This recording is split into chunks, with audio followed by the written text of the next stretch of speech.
세상의 빛 되신 예수 그리스도라는 제목으로 말씀을 전하도록 하겠습니다. 예수님께서 이 세상에 빛으로 오셨죠. 빛 되신 예수님께서 이 세상에 오셨지만 어둠 가운데 있는 이 세상은 빛으로 오신 그 예수님을 거부합니다. 예수님을 이해하지 못합니다. 그 어둠 가운데 빛을 비췄는데 어둠이 깨닫지 못하는 것이죠. 그것은 당연한 것이죠.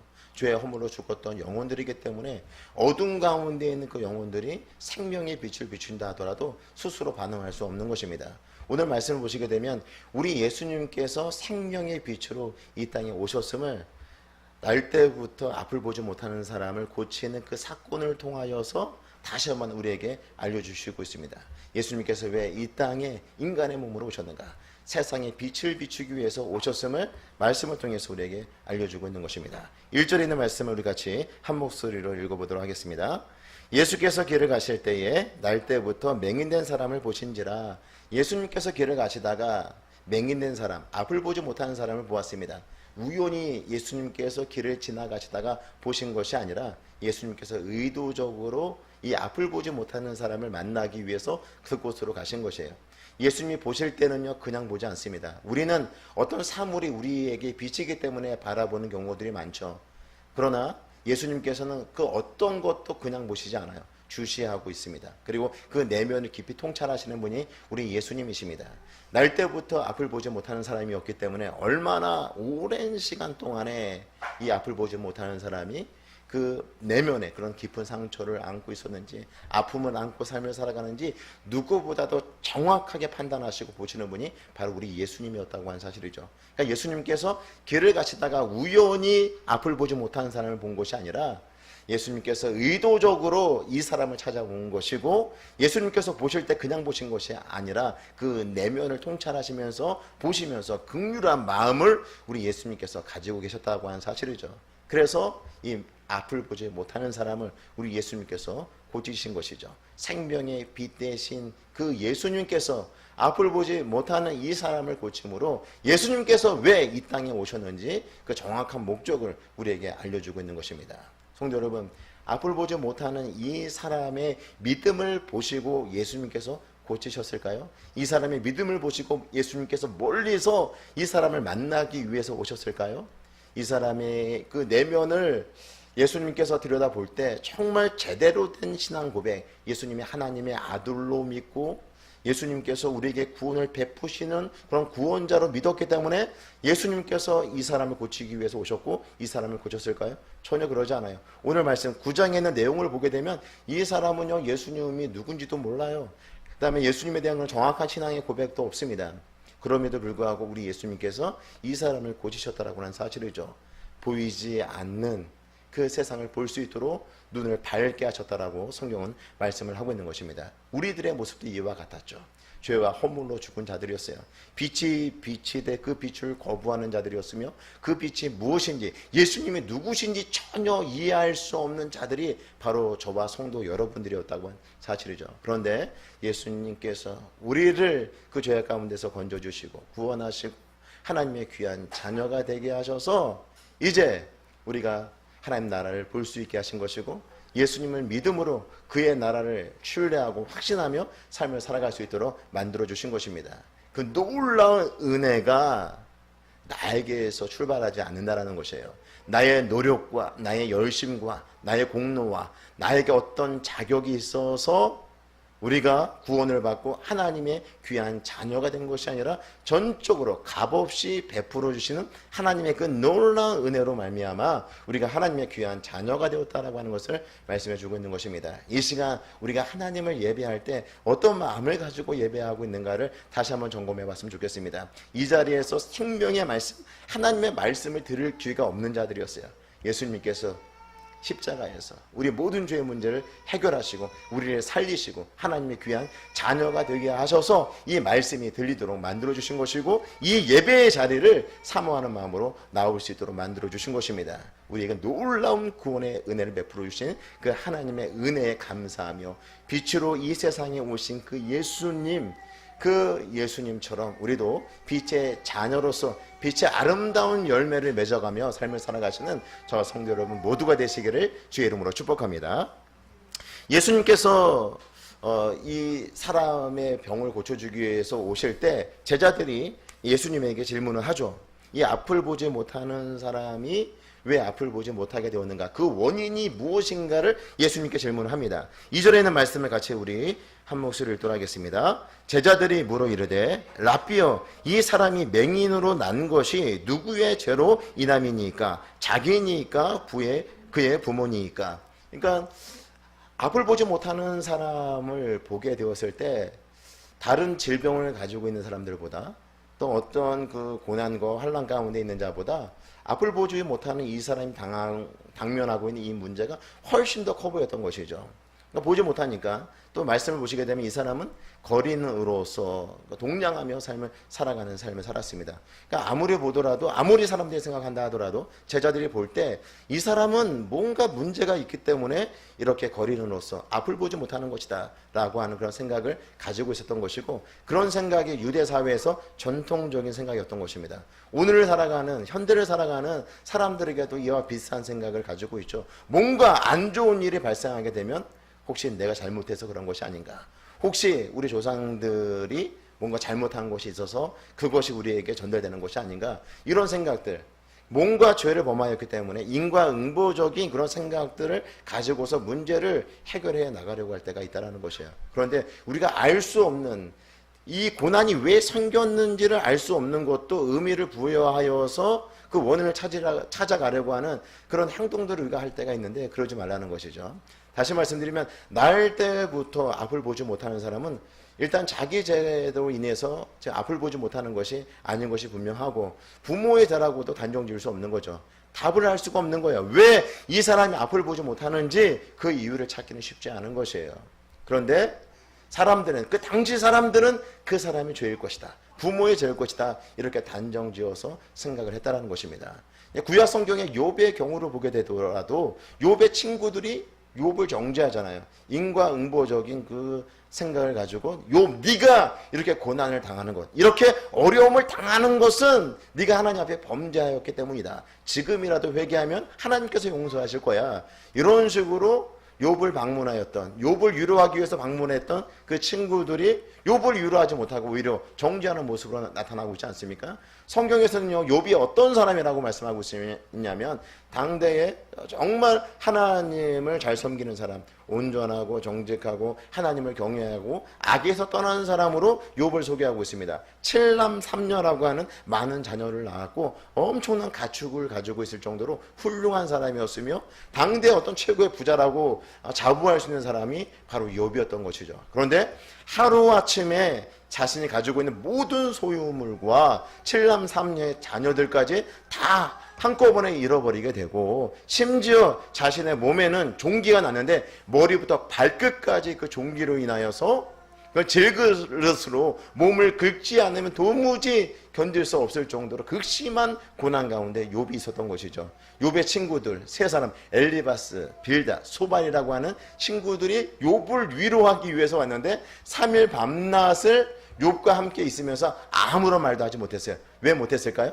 위로를 해줄 수가 없는 거예요. 너무나 욥이 당한 그 고난이 극심하다 보니까 그렇게 부자고 하나님 잘 섬기고 자녀들도 많았던 사람이 그 모든 것들을 다 잃어버리고 자신의 몸조차도 가눌 수 없는 그 지경에 놓여있는 욥의 모습을 바라보니까 입이 말문이 막혀서 아무런 말도 할 수 없었던 것이죠. 그러면서 3일이 지나고 이제 엘리바스부터 시작해서 엘리바스, 빌다, 소발이 그러니까 욥을 정죄하기 시작하는데 아주 신랄하게 정죄를 하게 됩니다. 제가 그 엘리바스, 욥의 세 친구들이 어떤 말을 했는가를 제가 성경에 있는 말씀을 읽어드리겠습니다.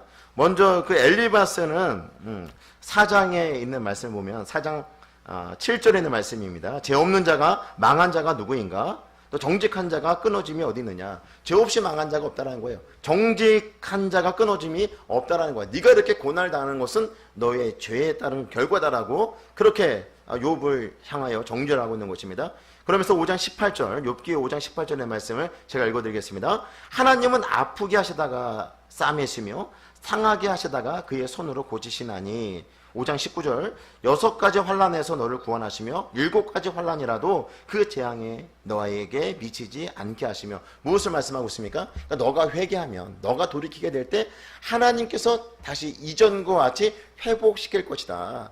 너희 죄를 회개하라. 하나님 앞에 토설해라. 이렇게 욥에게 그 친구 엘리바스가 이야기를 하고 있는 것입니다. 그러면서 22장 21절에 있는 말씀 엘리바스의 이야기입니다. 너는 하나님과 화목하고 평안하라. 그리하면 복이 내게 임하리라. 네가 지금 이렇게 힘들고 어려운 상황 가운데 모든 것들 다 잃어버리고 있는 것은 하나님과 화목하지 않기 때문에 하나님과 그런 관계가 회복되지 않냐고 네가 범죄한 가운데 있었기 때문에 하나님께로부터 징계를 받고 하나님께로부터 심판을 받아서 이런 공공한 지경에 빠지게 된 것이다. 이렇게 정죄를 하고 있는 것이죠. 또 이 빌닷의 경우는 이렇게 말을 합니다. 빌닷은요 8장 3절입니다. 욥기서 하나님이 어찌 정의를 굳게 하겠으며 전능하신 이가 어찌 공의를 굳게 하시겠느냐. 정의와 공의를 굳게 하실 수 있는 분이 아니라는 거죠. 다시 말씀드리면 욥 네가 정직하다라고 나는 죄로 인하여서 고난을 당하는 것이 아니라고 네 스스로가 계속해서 변화를 하는데 만약에 너가 의로운 자라고 한다면 의로운 자에게 우리 하나님께서 벌하시는 것, 의로운 자를 우리 하나님께서 징계하시는 것은 우리 하나님의 공의를 굳게 하는 것이고 우리 하나님의 정의를 굳게 하는 것이 아니냐. 그렇다면 네가 계속해서 정직하다라고 말한다면 하나님께서 불의하냐, 하나님께서 공의롭지 못하냐? 그렇지 않다는 거죠. 욥 너는 네가 지은 그 죄에 따라서 하나님의 공의로운 심판을 받는 것이다. 이렇게 빌닷이 정죄를 하면서 우리가 잘 알고 있는 말씀을 합니다. 빌닷의 말입니다. 욥기 8장 7절 말씀인데요. 내 시작은 미약하였으나 내 나중은 심히 창대하리라. 지금이라도 네 죄를 회개하고 돌이키면 네가 지금 너무나 힘든 상황 가운데 있다 할지라도 하나님께서 다시금 창대하게 하실 것이다. 회개하고 돌이켜라. 너 죄를 하나님 앞에 낱낱이 구하라. 이렇게 욥에게 이 빌닷이 그 죄를 회개할 것을 촉구하고 있는 것이죠. 그 다음에 욥기 8장 11절에 빌닷의 이야기입니다. 왕골이 진펄 아닌 곳에서 크게 자라겠으며 갈대가 물이 없는 데서 크게 자라겠느냐. 원인 없는 결과가 있겠느냐는 거예요. 지금 욥이 당한 그 고난은 네가 지은 죄에 따른 하나님의 징계다. 이렇게 말을 하고 있는 것입니다. 또 소발이라고 하는 친구도 마찬가지죠. 이 같이 세 친구가 있는데 이 소발이라고 하는 친구는 어떻게 욥을 정죄하냐. 내 말에 의하면 내 돈은 정결하고 나는 주께서 보시기에 깨끗하다 하는구나. 그러니까 욥이 나는 정직하다, 나는 의롭다라고 그렇게 이야기하는 것처럼 소발이 들은 거예요. 그러면서 이 소발이 뭐라고 얘기하냐면 욥기 11장 11절 12절에 있는 말씀입니다. 제가 읽어드리겠습니다. 하나님은 허망한 사람을 아시나니 악한 일은 상관하지 않으시는 듯하나 다 보시느니라. 우리 하나님 다 보신다. 우리는 네가 말한 너는 의롭다, 넌 정직하다라고 말하고 있지만 그래서 우리는 네가 한 말을 듣고서 실제로 네가 정직한지 정직하지 않은지는 구분할 수 없지만 우리 하나님은 다 아신다는 거죠. 너의 속마음까지도 다 들여다보시는 분이신데 네 속마음까지 들여다보시는 그 하나님께서 그의 응당한 징계를 너에게 내리신 것이다. 그러니까 너가 죄를 회개하고 하나님 앞에 나아갈 때 하나님께서 다시금 회복시킬 것이다. 이런 말을 하고 있는 것입니다. 그러니까 욥이 당한 고난을 바라보면서 이것은 하나님의 심판이다. 하나님의 정죄다라고 이야기하면서 회개할 때만이 살 길이 열려질 것이다 라고 욥의 세 친구들이 와서 정죄를 하고 있는 것입니다. 그냥 함께만 있어줘도 함께 울어주고 그냥 함께 그 욥과 있어주면서 그가 하는 말 들어주는 그런 친구가 되었으면 너무나 좋았을 텐데 욥의 세 친구들이 뭔가 아는 것처럼 하나의 말씀으로 권면하지만 그 말씀이 욥을 더욱더 상처나게 하고 욥을 더욱더 힘들게 만든 그 이야기가 되었던 것입니다. 성도 여러분, 우리에게 있는 그 모든 그런 환란을 꼭 죄랑 연결시켜서 생각하는 것은 위험한 요소들이 많이 있죠. 물론 우리가 잘못함으로 우리가 죄를 범함으로 우리에게 고난이 올 수도 있죠. 우리 하나님은 우리를 하나님의 귀한 자녀로 삼아 주셨기 때문에 잘못된 길을 갈 때 인격적이신 우리 하나님께서 우리에게 징계를 하시고 우리에게 채찍질을 하셔서 우리를 바른 길로 인도하실 때도 있는데 모든 상황이 다 그렇지 않다라는 것이에요. 우리가 철저하게 하나님의 말씀대로 삶을 살고 주의 말씀을 붙잡고 삶을 살아가도 우리 삶에 고난이 올 수도 있고 어려운 일들이 생길 수 있다는 것이에요. 따라서 우리 주변에 고난당하고 있는 사람들을 위로할 때 어줍지 않은 말로 말씀으로 권면하기보다는 그 사람이 울 때 함께 울어주는 것, 그 사람이 아파할 때 함께 아파하고 그 옆에 있어주는 것, 그것이 하나님의 자녀들이 해야 될, 빛의 자녀들이 해야 될 그런 삶의 방식이 아닌가 싶습니다. 성도 여러분, 우리에게는 그 모든 고난이 인과응보적으로 죄에 따른 그런 결과로서 나타나는 것이다라고 우리가 쉽게 속단하지 마시고, 우리가 그런 고난에 대한 그 원인과 결과를 찾기보다는 그 고난의 의미를 찾아내고, 그 고난의 의미가 무엇인가, 하나님께서 이런 고난을 나에게 허락하신 이유가 무엇인가를 발견하고 찾아내는 저와 성도 여러분 모두가 되시기를 주의 이름으로 축복합니다. 이렇게 인과응보적인 그 생각을 가지고 있는 제자들이 예수님에게 질문을 한 거잖아요. 자기의 죄 때문입니까? 부모의 죄 때문에 지금 이 사람이 날 때부터 소병이 되었습니까? 날 때부터 소병이 된 것이 아닙니까? 이렇게 예수님에게 질문을 할 때 예수님께서는 어떻게 대답을 하시는가? 예수님은요, 전혀 다른 답변을 하십니다. 3절에 있는 말씀을 같이 우리 한 목소리를 읽도록 시작. 예수께서 대답하시되 이 사람이나 그 부모의 죄로 인한 것이 아니라 그에게서 하나님이 하시는 일을 나타내고자 하심이라. 예. 그러니까 예수님께서 뭐라고 대답하세요? 그러니까 이 사람의 죄도 아니라는 거예요. 부모의 죄도 인한 것이 아니라 그에게서 무엇을 나타내기 위함이다? 하나님의 일을 나타내고자 함이라. 하나님의 영광을 드러내기 위해서 하나님께서 지금 이 사람이 날 때부터 앞을 보지 못하는 사람으로 나게 하셨다라고 말씀을 하고 있는 것입니다. 우리가 쉽게 이해가 되지 않는 부분이죠. 아니, 하나님의 영광을 위한 것이라고 한다면 좀 반듯하게 건강하게 태어나게 하시고, 그리고 또 하나님의 말씀을 많이 알아가며 또 세상에서 잘나게 만들고 또 성공하고 출세하게 만들어서 그 사람 입술로 하나님께서 이 모든 복을 허락하신 것입니다 라고 고백하게 한다면 그것이야말로 하나님의 영광을 위한 가장 좋은 것이 될 수 있는 것이 아닙니까? 그런데 이렇게 힘들고 어려운 상태에서 태어나게 하시고, 그리고 이것이 하나님의 일을 나타나기 위함이다, 하나님의 영광을 위한 것이다라고 우리 예수님께서 말씀하고 있다는 것입니다. 성도 여러분, 방금 말씀드렸던 것처럼 우리는요, 성공하고 출세하고 뭔가 잘 되고 부자가 되어서 그 사람이 어떻게 이렇게 성공하였습니까? 어떻게 이렇게 부자가 되었습니까? 어떻게 이렇게 출세하게 되었습니까? 라는 질문을 하게 될 때 하나님께서 나에게 은혜를 주셔서 내가 이렇게 성공하고 출세하고 잘 되었습니다, 이 모든 영광을 하나님께 올려드립니다, 이렇게 말하는 것만이 하나님의 영광이라고 생각할 수 있는데, 오늘 말씀은요, 우리에게 그것을 완전히 뒤집어 엎어버리죠. 하나님은요, 얼마든지 실패한 자에게서, 또 고난과 또 역경을 겪고 있는 그 사람에게서도 하나님께서 영광을 받으신다, 하나님께서 그 사람을 통해서 하나님의 일하심을 나타내신다라고 말씀을 하고 있는 것입니다. 결국 우리 예수님께서 날 때부터 앞을 보지 못하는 이 사람을 고침으로 우리 예수님이 메시아이시며 우리 예수님이 하나님의 아들 되시며 우리 예수님께서 실제로 앞을 보지 못하는, 영적으로 어두워서 하나님과 관계가 단절된 그 영혼들에게 생명의 빛을 보여주심으로 그런 보이지 않는 그 세계를 보게 하고 하나님의 구원의 백성이 되도록 하시는 분이심을 바로 예수님께서 이와 같은 놀라운 기적을 통해서 알려주시는 것이 아니겠습니까?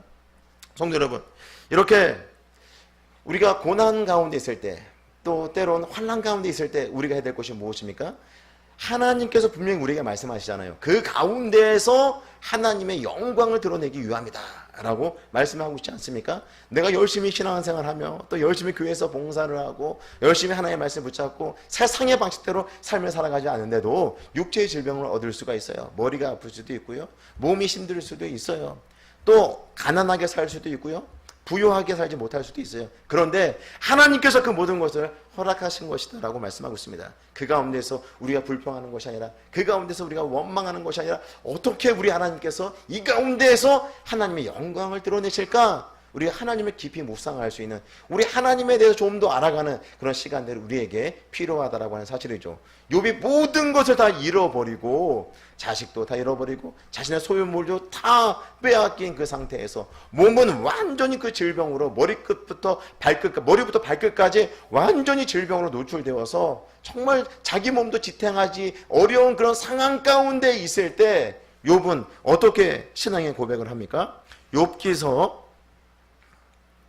1장 21절에 있는 말씀을 제가 읽어드리겠습니다. 이르되 내가 모태에서 알몸으로 나왔은즉 또한 알몸이 그리로 돌아가올지라. 주신이도 여호와시요 거두신이도 여호와시니 여호와의 이름이 찬송을 받으실지니이다 하고, 욥과 같은 상황에서 이런 찬송이 나올 수 있을까요? 욥은 하나님을 찬양합니다.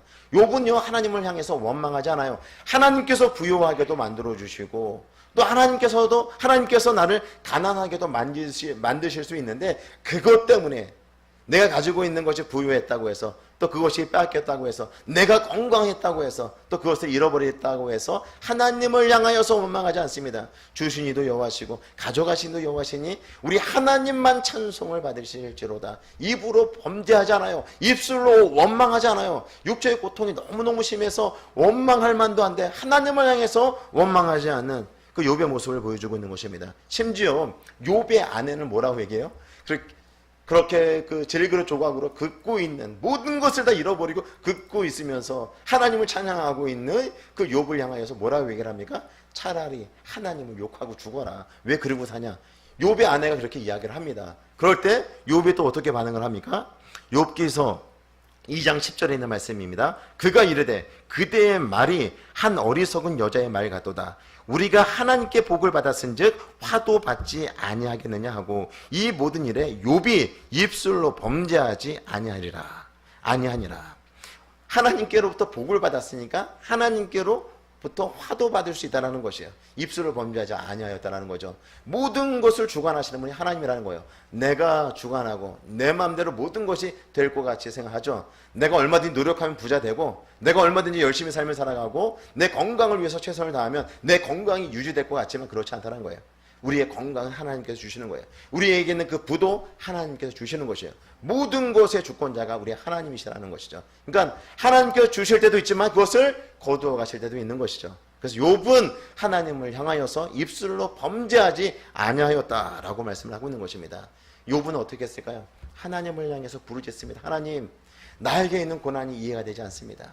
답이 풀리지가 않네요. 하나님을 향하여서 부르짖는데 하나님이 느껴질까요? 안 느껴질까요? 이렇게 정직하게 입술로 범죄하지 아니하고 하나님을 찬양하며 하나님께 집중하고 있는 이 욥, 하나님께서 얼마든지 그 욥을 따스하게 만져줄 수도 있고 그를 위로할 수도 있는데 하나님의 음성이 들리지 않아요. 하나님의 음성이 들리지 아니하고 하나님이 느껴지지 않아요.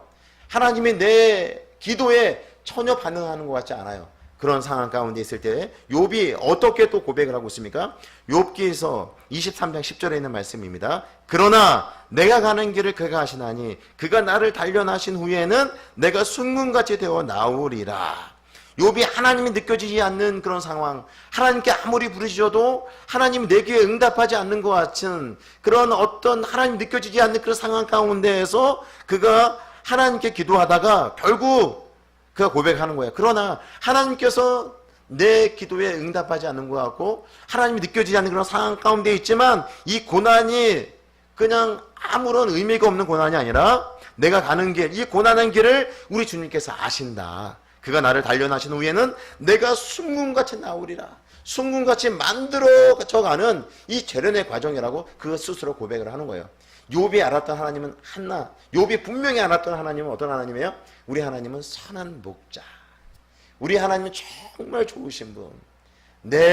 나에게 있는 것을 가져간다 할지라도, 나를 가난하게 만든다 할지라도, 그리고 내 육체를 쇠잔하게 만든다 할지라도 우리 주님은, 우리 하나님은 선한 목자라는 그런 인식이 있었기 때문에 욥은 이 모든 시간이 나를 단련하고 나를 순금으로 만드는 그런 재련의 시간이라고 고백할 수 있었던 것입니다. 성도 여러분, 이렇게 우리가 고난 가운데서도 얼마든지 하나님의 영광을 반영하며 우리 하나님의 그 성품을 드러내며 우리가 삶을 살아갈 수 있다고 하는 것을 우리에게 알려주고 있는 것이죠.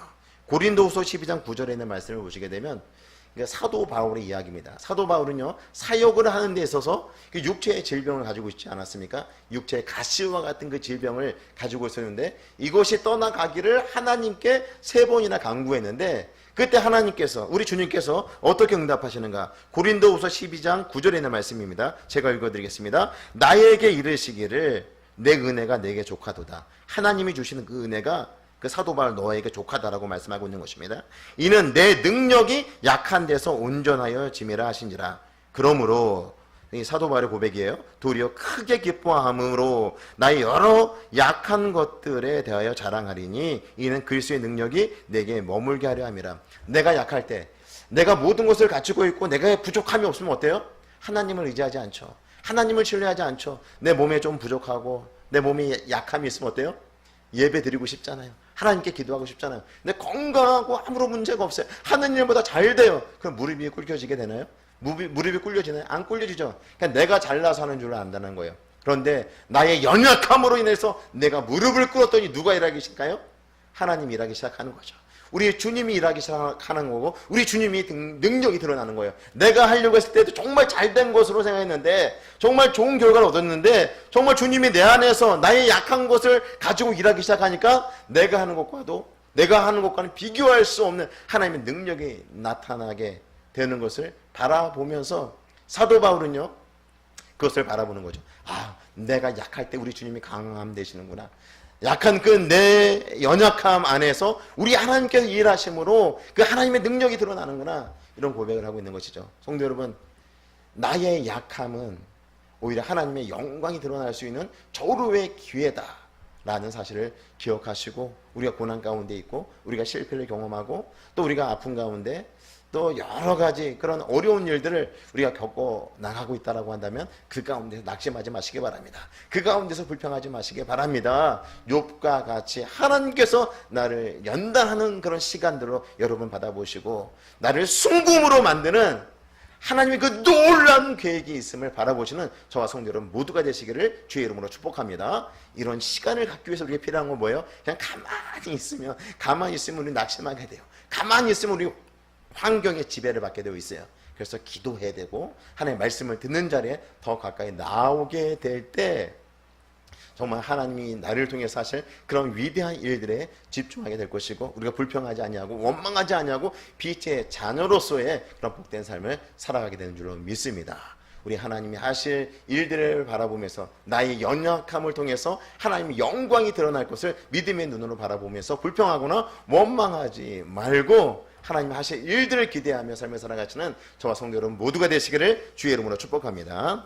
예수님께서 이 말씀을 하시고 앞을 보지 못하는 사람을 고치시죠. 6절 7절에 있는 말씀을 같이 읽겠습니다. 시작. 이 말씀을 하시고 땅에 침을 뱉어 진흙을 이겨 그의 눈에 바르시고 이르시되 실로암 못에 가서 씻으라 하시니 실로암은 번역하면 보냄을 받았다는 뜻이라. 이에 가서 씻고 밝은 눈으로 왔더라. 예수님께서 진흙을 이겨서 눈에 바르신 것은 마치 온 우주 만물을 우리 하나님께서 만드실 때 그 창조하셨던 그 사역을 하시는 것과도 우리가 같이 연관해서 볼 수가 있는 거죠. 지금 눈을 성형하고 있는 그 예수님의 모습을 우리가 생각할 수 있는 것이죠. 그러니까 창조의 사역을 다시금 재현하고 계시는 예수님의 모습을 우리가 떠올려 볼 수 있는 것입니다. 이런 과정을 통해서 앞을 보지 못하는 사람이 드디어 이제 앞을 보게 된 것입니다. 앞을 보게 됐으니 이 사람이 얼마나 기뻤을까요? 이 사람 평생 살아오면서 태어날 때부터 앞을 보지 못한 사람이었기 때문에 부모의 얼굴에 어떻게 생겼는지 알 수가 없었죠. 형제들의 얼굴에 어떻게 생겼는지 알 수가 없었어요. 평소 자기에게 잘해 주었던 사람이 있었다고 한다면 그 사람이 과연 어떤 모습일까? 상상은 할 수 있겠지만 실제로 그 사람을 본 적이 한 번도 없는 거죠. 우리 예수님께서 드디어 눈을 뜨게 하셨을 때 그 모든 사람들 다 볼 수 있으니 이 사람에게 얼마나 큰 행복이었을까요? 자신이 상상 이상이었겠죠.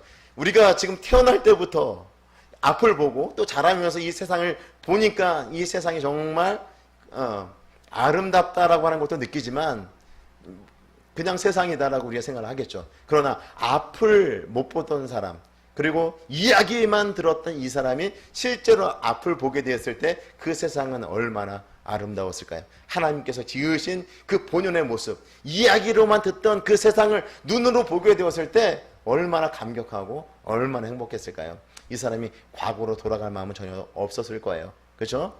이 모든 그런 세상들을 바라보면서 다시 거지로서 동냥하던 그런 삶들을 살려고 돌아가지도 않았을 것이고 이제 눈뜬 자로서의 그런 삶을 살아갈 그런 계획들을 세우고 하나하나 실천해 나가지 않았겠습니까? 성도 여러분, 우리들도 그런 사람들이었죠.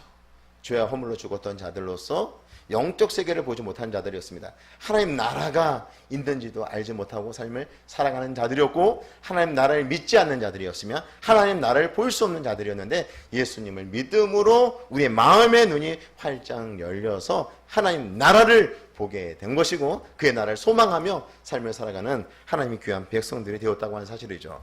에베소서 1장 18절에는 이런 말씀이 있습니다. 너희 마음의 눈을 밝히사 그의 부르심의 소망이 무엇이며 성도 안에서 그 기업의 영광의 풍성이 무엇이며. 그러니까 사도 바울이 기도를 하고 있는 거예요. 에베소 교회 성도들이 정말 이렇게 되기를 원하는 거죠. 마음의 눈을 밝히사, 마음의 눈이 활짝 열려서 우리를 하나님께서 왜 불러주셨느니 단지 천국에서만 우리가 복된 삶을 살아가는 것이 아니라 이 땅에서도 우리의 부르신 목적이 있는데 그 부르심의 소망이 무엇이며 또 성도 안에서 그 기업의 영광, 우리가 받게 될, 우리가 누리게 될 그 기업, 그 하나님 나라의 그 영광이 풍성함이 어떠한지를 알기를 원한다. 사도 바울은 에베소 교회 성도들을 위해서 이렇게 기도를 하고 있는 것입니다. 우리는 이것을 경험한 자들 아닙니까? 마음의 눈이 밝아져서 주님의 나라를 바라보면서 우리의 부르심의 소망이 무엇인지를 알고 그 기업의 영광의 풍성이 무엇인지를 알고 우리가 이 땅의 삶을 살아가는 자들이라고 하는 사실이죠.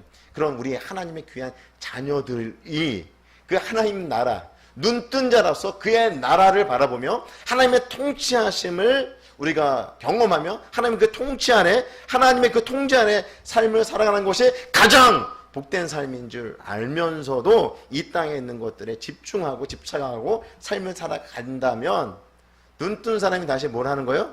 눈을 가리고 사는 것과 똑같은 거죠. 눈을 떴는데 눈이 너무 부셔가지고 너무 아름다운 세상을 보기 싫어서 다시 안대를 하고 동냥 주머니를 옆에 차고 사는 것과 똑같은 것입니다. 주님의 다스리시는 세계, 주님이 통치하시는 그 세계를 믿음의 눈으로 본다고 한다면 이제 빛의 자녀로서 이 세상에 빛을 발하며 삶을 살아가시는 저와 성도 여러분 모두가 되시기를 주의 이름으로 축복합니다.